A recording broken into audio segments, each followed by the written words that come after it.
We're downtown Frankfort. I found this cat named Tim McGowan. I want to give you a fist bump for the recipe that I had down here the other night. Thank you very much. All right. As you can see, there's traffic going by. This is Serafini's. First of all, give us a little history on Serafini's. How long has this been here? We took over from a place called Daniel's, and then it used to be Bullfrogs as far as a Frankfort Historical Society kind of thing. We've been here since 2001. We're sister restaurants with Portofino in Lexington. I've been going back and forth between Frankfort and Lexington since 2001, so I kind of know the ins and outs. If you had a mission statement here at Serafini's as chef, what would it be? What would you say? We try to use as much local ingredients as we can when it's available and when it's the buzzword sustainable, but we want to try to give the farmers first choice. If it doesn't work out, then we try to use as much regional stuff as possible from the surrounding states.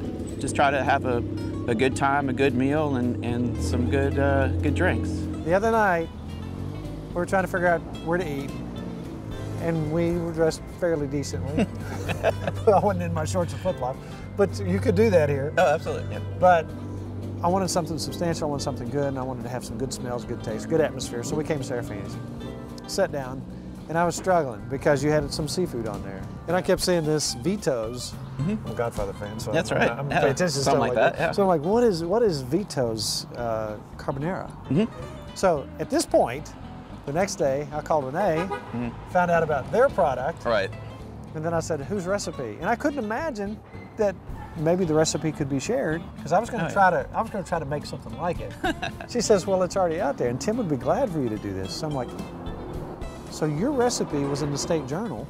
3 months ago, they had an article about local restaurants, their signature dish. Right. And we're kind of thinking about, what's our signature dish, and I said, well, this thing's been on our menu for about 4 or 5 years, so it's kind of adopted itself as its signature.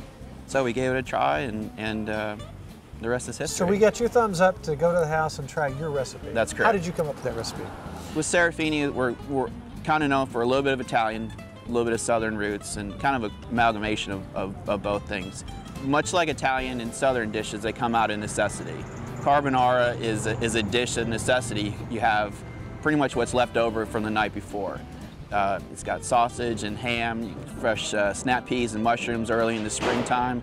You put them all together and you pretty much have a healthy meal, a hearty meal that gets you through the day.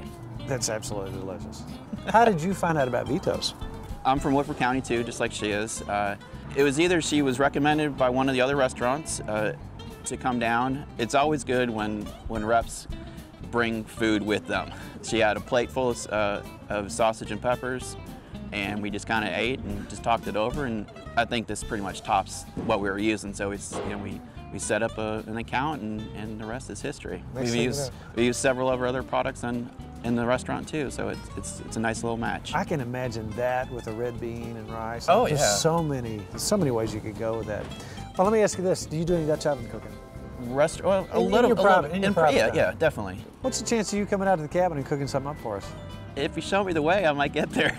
I'll give you the address. Thank you so much. Wonderful You're very recipe. welcome. And if you're not wanting to make this for yourself, or you're too busy, I'd say come on down to Serafini's. Absolutely, we'll be here. Thank you so much. Thank you very much, Tim.